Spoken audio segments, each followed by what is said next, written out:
ভয়ানক এক কালবৈশাখীর রাতে এক অপরিচিতা নারী মাথা গোজার জন্য সামান্য একটু ঠাঁই চেয়েছিল, কিন্তু নিয়তি তার জন্য যা লিখে রেখেছিল তা তার কল্পনারও অতীত। গল্পের শুরু সমুদ্র ঘেঁষা এক জেলে পল্লীতে, যার নাম জলঙ্গি। এখানকার বাতাসে সারাক্ষণ নোনা জল্লার মাছের আষ্টে গন্ধ মিশে থাকে। বাইরের কোলাহল থেকে বহুদূরে অবস্থিত এই গ্রামটি যতটা অখ্যাত, এখানকার মানুষজনও ঠিক ততটাই সাদাসিধা। ভোরের আলো ফোটার সাথে সাথে এদের জীবন্তরী জলে ভাসে, আর সন্ধ্যার অন্ধকার নামলেই ক্লান্ত শরীরগুলো ঘুমের দেশে পাড়ি দেয়। এই জলঙ্গি গ্রামেরই একদম শেষ প্রান্তে, যেখানে বালিয়াড়ি শুরু হয়েছে, সেখানে একটা জীর্ণ গোলপাতার ছাউনি দেওয়া ঘর ছিল। দূর থেকে দেখলে মনে হতো যেন পরিত্যক্ত কোনো কাঠামো দাঁড়িয়ে আছে। বাঁশের বেড়াগুলো নোনা হাওয়ায় ক্ষয়ে গিয়েছিল, আর চালের পাতাগুলো এমনভাবে উড়ছিল যেন ঝড়ের প্রথম ধাক্কাতেই ভেঙে পড়বে। এখানেই থাকত বিকাশ। বয়স খুব জোর ৩২ কি ৩৩, কিন্তু মুখের একটা দিকের বড় পোড়া দাগ আর সারা শরীরে হাড় ভাঙা খাটুনির ছাপ তাকে ৪০-এর কোঠায় পৌঁছে দিয়েছিল। বিকাশের নিজস্ব বলতে কোনো নৌকা বা জাল ছিল না। সে গ্রামের সবচেয়ে বড় মহাজনের ট্রলারে খালাসির কাজ করত। ভোররাতে সাগরে যাওয়া আর গভীর রাতে মাছের গন্ধ গায়ে মেখে ঘরে ফেরা, এটাই ছিল তার রোজনামচা। গ্রামের মানুষ বিকাশকে অপয়া ভাবত, কিন্তু তারা এটা দেখতে পেত না যে তার বুকের ভেতর একটা বিশাল সমুদ্র লুকিয়ে আছে, যার জল একদম স্ফটিকের মতো স্বচ্ছ। সেখানে কারো প্রতি কোনো রাগ বা বিদ্বেষ ছিল না। বিকাশের জগৎটা নিজের ওই ছোট্ট কুড়েঘর আর সাগরের ঢেউয়ের মধ্যেই সীমাবদ্ধ ছিল। দিনের বেলা সে হাড় ভাঙা পরিশ্রম করত, আর রাতে ঘরে ফিরে নিস্তব্ধতার সাথে আড্ডা দিত। এই রাতগুলো যেমন তাকে একাকিত্বের দহনে পোড়াত, তেমনি আবার তার একমাত্র সান্ত্বনাও ছিল। দাওয়ায় বসে সে ঘণ্টার পর ঘণ্টা সাগরের গর্জন শুনত। হয়তো ওই ঢেউয়ের শব্দের মধ্যেই সে নিজের হারিয়ে যাওয়া অতীতকে খুঁজত, অথবা সেই মেয়েটিকে যে তাকে মাঝদরিয়ায় একা ফেলে চলে গিয়েছিল। বিকাশের একসময় বাগদত্তা ছিল, নাম মায়া। খুব ধুমধাম করে তাদের আশীর্বাদ হয়েছিল।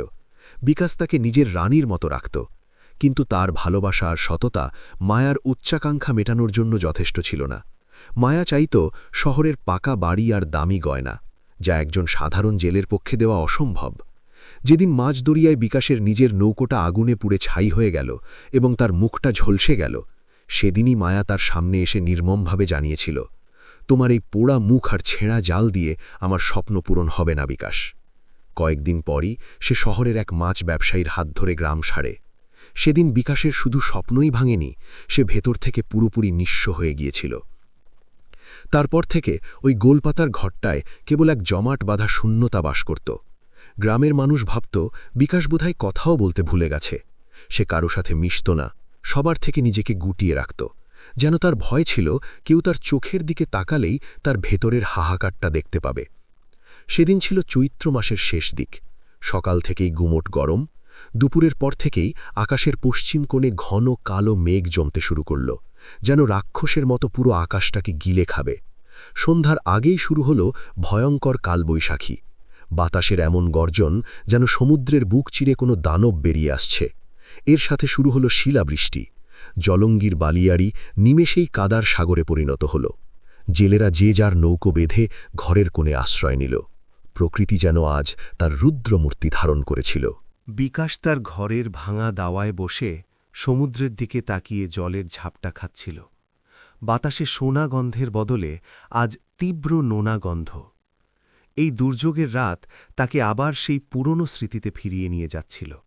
ঠিক এমনই এক ঝড়ের রাতেই তার নৌকাটা পুড়ে গিয়েছিল। বিকাশের চোখ দুটো ঝাপসা হয়ে এলো। সে আকাশের দিকে তাকিয়ে মনে মনে বলল, ঈশ্বর, আর কত ছিনিয়ে নেবে তুমি? ঠিক তখনই তার নজর গেল গ্রামের মেঠো পথটার দিকে। অন্ধকারের বুক চিরে একটা অস্পষ্ট অবয়ব টলটলে করে তার ঘরের দিকেই এগিয়ে আসছে। ঝড়ের দাপটে অবয়বটি বারবার মাটিতে পড়ে যাচ্ছিল। কাছাকাছি আসতেই বিকাশ বুঝতে পারল মূর্তিটি একজন নারীর। বৃষ্টির জলে সে পুরোপুরি ভিজে চুপসে গিয়েছিল। তার পরনের সালোয়ার কামিজটা কাদায় মাখামাখি। অবিন্যস্ত ভিজে চুলগুলো মুখের অর্ধেকটা ঢেকে রেখেছে। কিন্তু তার ফাঁক দিয়ে দেখা যাওয়া দুটো চোখে এমন এক ভয়ানক আতঙ্ক আর ক্লান্তি খেলা করছিল যা দেখে বুকের রক্ত হিম হয়ে আসে। তার গলার কাছে জামাটা সামান্য ছেঁড়া, আর সেখান থেকে চুইয়ে পড়া রক্ত বৃষ্টির জলের সাথে মিশে যাচ্ছে। মেয়েটির এক হাতে একটা চামড়ার ব্যাগ শক্ত করে বুকে জড়ানো, আর অন্য হাতে গভীর আঁচড়ের দাগ। দেখেই বোঝা যায় কেউ তাকে আক্রমণ করেছিল এবং সে নিজের জীবন বাজি রেখে পালিয়ে এসেছে। থরথর করে কাঁপতে কাঁপতে সে বিকাশের দাওয়ায় এসে আছড়ে পড়ল। তার হাঁপ ধরা শ্বাসপ্রশ্বাসের শব্দ ঝড়ের গর্জনের চেয়েও স্পষ্ট শোনা যাচ্ছিল। সে করুণ চোখে বিকাশের দিকে তাকাল। সেই দৃষ্টিতে হাজারো মিনতি লুকিয়েছিল। কিছু মুহূর্ত সে ওভাবেই হাঁটু গেড়ে বসে রইল, যেন কথা বলার শক্তিটুকুও হারিয়ে ফেলেছে। তারপর কাঁপা কাঁপা গলায় অস্ফুট স্বরে বলল, দাদা, আজকের রাতটুকু শুধু আমাকে একটু থাকতে দিন। ভোর হলেই আমি চলে যাব। বাইরে আমাকে ওরা মেরে ফেলবে। বিকাশ কিছু উত্তর দেওয়ার আগেই পাশের চায়ের দোকানের চালার নিচে আটকে পড়া গ্রামের কয়েকজন লোকের নজর এদিকে পড়ল। তাদের মধ্যে ছিল গ্রামের সবচেয়ে বড় আড্ডাবাজ আর পরনিন্দাকারী মদন, যার কাজই ছিল সারা গ্রাম ঘুরে বেড়ানো আর মানুষের হাড়ির খবর নেওয়া। মদন তার সঙ্গীকে কনুই দিয়ে গুঁতো মেরে বলল, দেখছিস কাণ্ড, শহরের কোনো বড়লোকের বখে যাওয়া মেয়ে মনে হচ্ছে, নির্ঘাট কোনো কুকীর্তি করে পালিয়েছে। সঙ্গীটি সায় দিয়ে বলল, বিকাশটার তো এমনিতেই পোড়া কপাল, এবার এই ডাইনিটাকে ঘরে ঢুকিয়ে না জানি কি বিপদ ডেকে আনে। ঝোড়ো হাওয়ার তোড়ে এই কথাগুলো বিকাশের কানেও এলো। এক মুহূর্তের জন্যে তারও মনে দ্বিধা জাগল। মায়ার বিশ্বাসঘাতকতা তাকে মেয়েদের প্রতি বীতশ্রদ্ধ করে তুলেছিল, কিন্তু পরক্ষণেই সে মেয়েটির চোখের দিকে তাকাল। সেখানে প্রবল অসহায়তা ছিল, কিন্তু কোনো ছলনা বা পাপ ছিল না। বিকাশ সমুদ্রের মানুষ, সে মানুষের চোখ পড়তে জানত। সে বুঝতে পারল এই মেয়েটি কোনো অপরাধী নয়, বরং নিয়তির কাছে হেরে যাওয়া এক অসহায় প্রাণী, যে শুধু একটু নিরাপদ আশ্রয় খুঁজছে। বিকাশের নিজের বলতে কিছুই ছিল না, কিন্তু তার মনুষ্যত্ব মহাজনের টাকার পাহাড়ের চেয়েও অনেক দামি ছিল। সে মদনদের ওই নোংরা কথায় কান না দিয়ে নিজের বিবেকের ডাক শুনল। একটুও না ভেবে সে বলল, ভেতরে এসো দিদি, বাইরে যা তাণ্ডব চলছে তাতে টিকে থাকা মুশকিল, রাতটা এখানেই কাটাও। এই কথা শুনে মেয়েটির চোখে জল আর কৃতজ্ঞতা একসঙ্গে ঠিকরে পড়ল। সে কোনো মতে দেওয়াল ধরে ভেতরে ঢুকল। ঘরটা খুবই জরাজীর্ণ। একপাশে একটা ভাঙা তক্তপোষ, আর অন্য পাশে মাটির উনুন আর কয়েকটা হাঁড়ি পাতিল। বিকাশ এক কোণে একটা পাটি বিছিয়ে দিল। তুমি এখানে বসো, আমি আলো জ্বালছি। সে দ্রুত কেরোসিনের কুপিতে আগুন দিল। আলো ফুটতেই ঘরের স্যাঁতস্যাঁতে ভাবটা একটু কমল। মেয়েটি যখন শীতে ঠকঠক করে কাঁপছিল, বিকাশ তার নিজের ব্যবহারের একমাত্র শুকনো গামছা আর একটা পুরনো লুঙ্গি এগিয়ে দিল। এগুলো দিয়ে গা মুছে নাও, নয়তো জ্বরে পড়বে। মেয়েটি কুণ্ঠিত হাতে সেগুলো নিল। সে যেন এই অচেনা জেলের এমন নিঃস্বার্থ উপকারে নিজের ভেতরেই কুঁকড়ে যাচ্ছিল। একটু পর বিকাশ তার নিজের রাতের জন্য রাখা পান্তা ভাত আর দুটো কাঁচা লঙ্কা মেয়েটির সামনে দিল। খেয়ে নাও, বুঝতে পারছি তোমার পেটে দানাপানি পড়েনি। মেয়েটি প্রথমে আপত্তি করল, কিন্তু বিকাশের জোড়াজুড়িতে সে দুগ্রাস মুখে তুলল। খেতে খেতেই তার চোখ দিয়ে অঝরে জল পড়তে লাগল। তোমার নাম কি দিদি? বিকাশ শান্ত গলায় জিজ্ঞেস করল। মেয়েটি ফিসফিস করে বলল, নন্দিনী। সেই রাতে নন্দিনী ওই পাটির উপরই গুটিসুটি মেরে শুয়ে পড়ল, কিন্তু তার চোখে ঘুম ছিল না। একটু পরপরই সে ঘুমের ঘোরে চমকে উঠছিল আর অসংলগ্ন প্রলাপ বকছিল। বিকাশ খেয়াল করল সে তার ওই চামড়ার ব্যাগটা কিছুতেই হাতছাড়া করছে না, যেন ওটাই তার জীবনের সবচেয়ে বড় সম্পদ। বিকাশ সারা রাত একটুও চোখের পাতা এক করল না। সে একটা বাঁশের লাঠি নিয়ে দরজার কাছে বসে পাহারায় রইল। সে জানত না এই মেয়ে কে, কোথা থেকে এসেছে, কিন্তু তার ভেতরের মানুষটা বলছিল এই অসহায় মেয়েটার এখন একজন রক্ষক দরকার। পরদিন সকালে যখন বিকাশের তন্দ্রা ভাঙল, তখন কালবৈশাখীর দাপট শান্ত হয়েছে। সাগরের হাওয়া এখন অনেক মোলায়েম। সে চমকে উঠল পাটিটা খালি দেখে। বুকটা ছ্যাঁত করে উঠল। তবে কি মেয়েটি রাতেই চলে গেল? কিন্তু বাইরে বেরোতেই সে অবাক হয়ে গেল। নন্দিনী কোথাও যায়নি। সে উঠোনের জমে থাকা কাদা পরিষ্কার করছে। উনুনে আগুন ধরিয়ে সে ইতিমধ্যে লাল চাও বানিয়ে ফেলেছে। অনেক বছর পর বিকাশের সকালে এমন সুন্দর একটা দৃশ্য ধরা দিল। নন্দিনী একটা মাটির ভাঁড়ে চা এগিয়ে দিয়ে বলল, দাদা, কাল সারা রাত আপনি আমার জন্য একটুও ঘুমাতে পারলেন না। বিকাশ সামান্য হাসল। এই হাসি তার পোড়া মুখে এক অদ্ভুত প্রশান্তি এনে দিল। আরে না না, আমার তো এমনিতেই রাতে ঘুম কম। সেদিন নন্দিনী আর গেল না, তার পরের দিনও না। সে খুব সহজেই বিকাশের এই ছন্নছাড়া জীবনের একটা অংশ হয়ে উঠল। প্রতিদিন ভোরে উঠে সে ঘরদোর পরিষ্কার করত, বিকাশের জন্য দুপুরের খাবার বেঁধে দিত, আর সন্ধ্যায় সে ফিরে এলে তাকে জল এগিয়ে দিত। বিকাশের জীবনে এটা ছিল এক স্বর্গীয় অনুভূতি। কেউ তার জন্য ঘরে অপেক্ষা করছে, এটা ভাবলেই তার সারা দিনের ক্লান্তি ধুয়ে মুছে যেত। নন্দিনীর হাতের চুড়ির শব্দ যেন তার ঘরের এত বছরের জমাট নিস্তব্ধতাকে ভেঙে চুরমার করে দিয়েছিল। তার সাদামাটা উপস্থিতি বিকাশের ধূসর জীবনে এক পশলা বৃষ্টির মতো কাজ করছিল। বিকাশ এখন কাজ শেষ হলেই দ্রুত বাড়ির দিকে পা বাড়াত, কিন্তু গ্রামের নোংরা মানসিকতা থেমে থাকেনি। মদন চায়ের দোকানে বসে সবাইকে রসিয়ে রসিয়ে বলত, দেখলি তো, পোড়ামুখ বিকাশ কেমন মাগনা একটা মাগি জুটিয়ে নিল। কোন বাড়ির পালিয়ে আসা মেয়ে কে জানে, কাল আমাদের গ্রামের নাম ডোবাবে। গ্রামের বৌঝিরাও মুখ বেঁকাত। এসব কথা বিকাশের কানেও আসত। রাগে তার গা রিড়ি করে উঠত, কিন্তু বাড়ি ফিরে নন্দিনীর শান্ত আর বিষণ্ণ মুখটা দেখলে সে সব রাগ ভুলে যেত। তার কাছে ওই পরনিন্দার চেয়ে নিজের ঘরে পাওয়া এই সামান্য শান্তিটুকু অনেক বেশি দামি ছিল। দিন কয়েক পরের কথা। গোধূলি লগ্নে বিকাশ যখন মহাজনের আড়ত থেকে ফিরছে, তখন গ্রামের মোড়ে একটা অচেনা জিপ দাঁড়িয়ে থাকতে দেখল। জিপের পাশে দাঁড়িয়ে থাকা দুজন লোক, যাদের চেহারা রীতিমতো গুন্ডাদের মতো, তাকে হাত নেড়ে ডাকল। একজন তার কলার চেপে ধরে বলল, এই জেলে, এদিকে একটা মেয়ে এসেছে নাকি রে? শহর থেকে পালিয়েছে, মাথায় কোকড়ানো চুল, ফর্সা। কেউ যদি তাকে লুকিয়ে রাখে তবে তাকে কিন্তু আমরা জ্যান্ত পুঁতে ফেলব। বিকাশের শিরদাঁড়া দিয়ে ঠান্ডা স্রোত বয়ে গেল। সে নিজেকে সামলে নিয়ে একটা বোকা বোকা মুখ করে বলল, কি যে বলেন বাবু, আমাদের এই নোনা জলের গ্রামে শহরের মেয়ে কেন আসবে? লোকটা কটমট করে তাকিয়ে বলল, যদি খবর পাস তবে এই নম্বরে জানাবি, মোটা টাকা পাবি। লোকগুলো চলে গেল, কিন্তু বিকাশের মনে এক ভয়ানক আতঙ্কের জন্ম দিল। সে বুঝতে পারল নন্দিনীর অতীত তাকে খুঁজতে খুঁজতে এই জেলের পল্লীতেও হানা দিয়েছে। রাতে ঘরে ফিরে সে দেখল নন্দিনী উনুনের পাশে বসে আছে। বিকাশের থমথমে মুখ দেখে সে ঘাবড়ে গেল। কি হয়েছে দাদা, আপনাকে এমন দেখাচ্ছে কেন? বিকাশ আর লুকোল না, গুন্ডাদের কথা সব খুলে বলল। এই কথা শোনা মাত্রই নন্দিনীর হাত থেকে জলের ঘটিটা পড়ে গেল। তার চোখ মুখে আবার সেই পুরনো বিভীষিকা ফিরে এলো। সে থরথর করে কাঁপতে কাঁপতে বলল, ওরা ঠিক আমার গন্ধ পেয়ে গেছে। দাদা, আমাকে এবার যেতে হবে, আমার জন্য আপনার প্রাণটা যাবে। সে তার ব্যাগটা তুলে নিয়ে দরজার দিকে পা বাড়াল, কিন্তু বিকাশ পথ আটকে দাঁড়াল। না! বিকাশের গলায় এমন একটা জোরালো স্বর ছিল যা নন্দিনী আগে শোনেনি। তুমি কোত্থাও যাবে না, আমার ধরে প্রাণ থাকতে কেউ তোমার টিকিও ছুতে পারবে না। নন্দিনী হতবাক হয়ে তাকিয়ে রইল। যে মানুষটা নিজে সমাজের চোখে এক প্রান্তিক জেলে, সে আজ বুক চিতিয়ে তার ঢাল হয়ে দাঁড়িয়েছে। তার পোড়া মুখে আজ অদ্ভুত এক তেজ।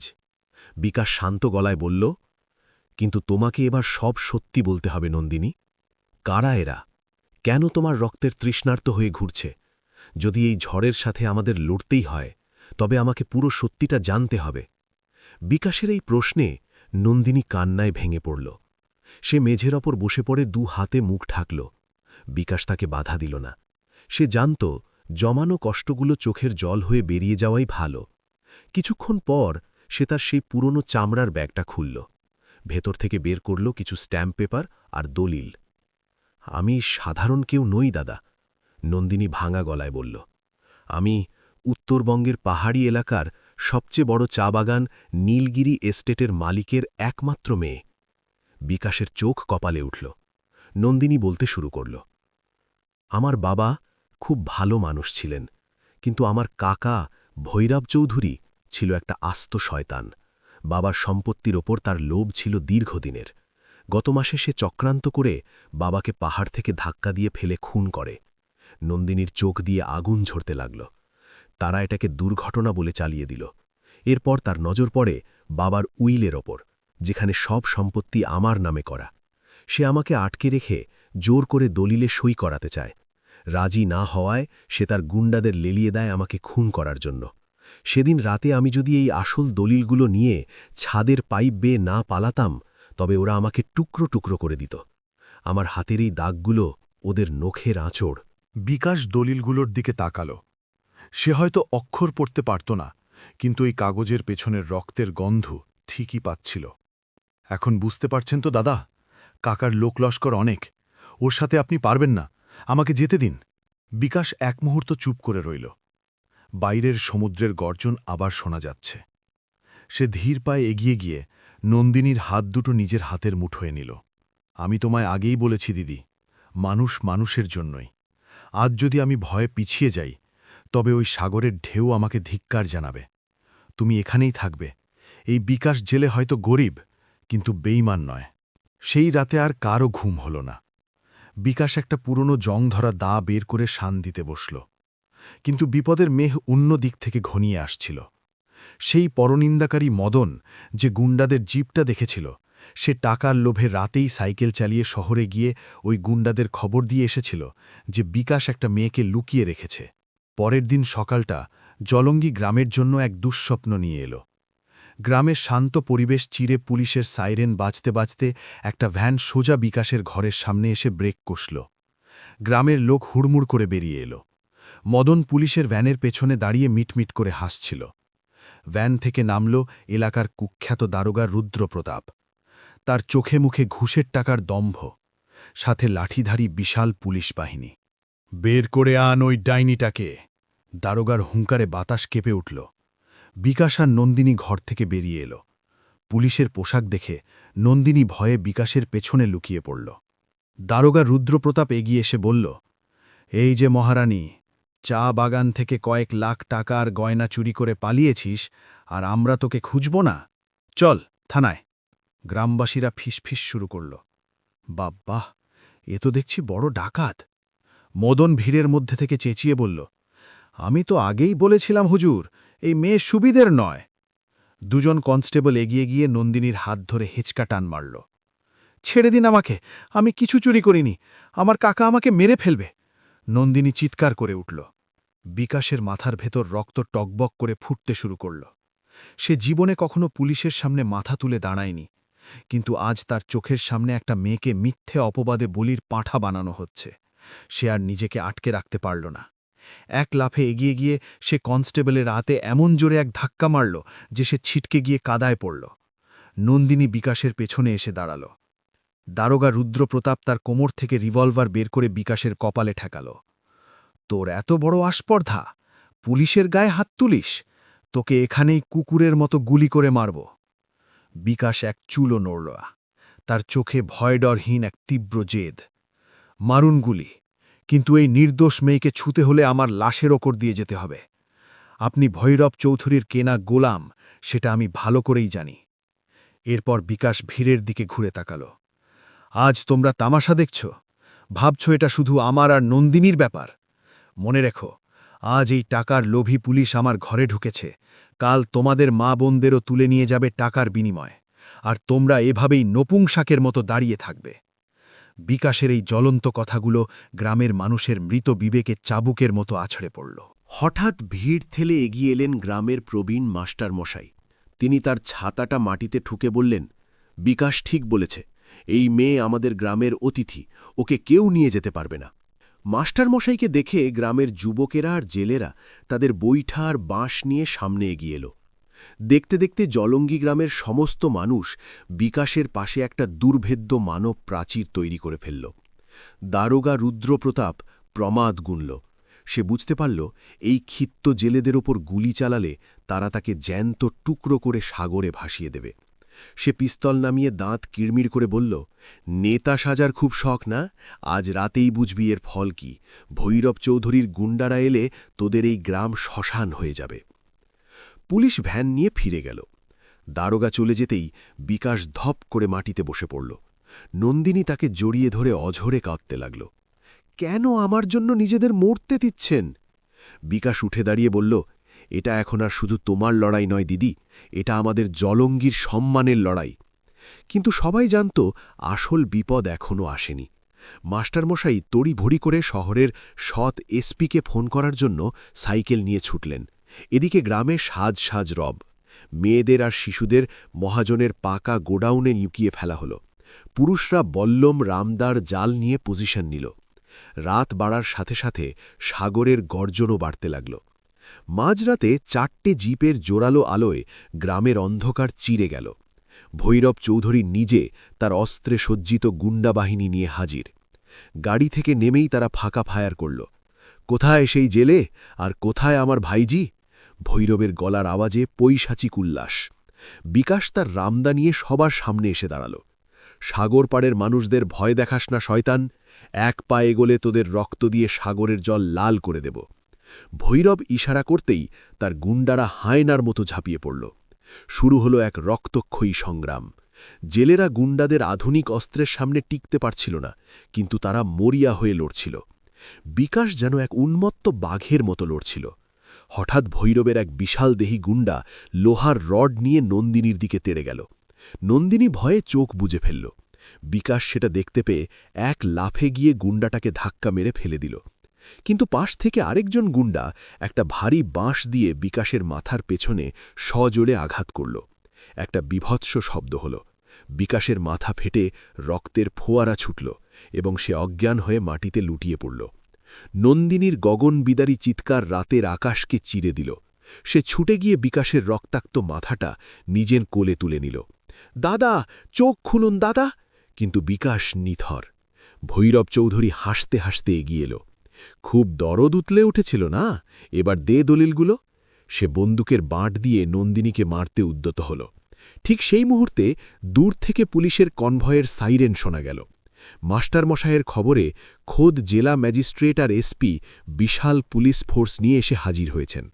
মুহূর্তের মধ্যে পুলিশ ভৈরব আর তার গুন্ডাদের 4 দিক থেকে ঘিরে ফেলল।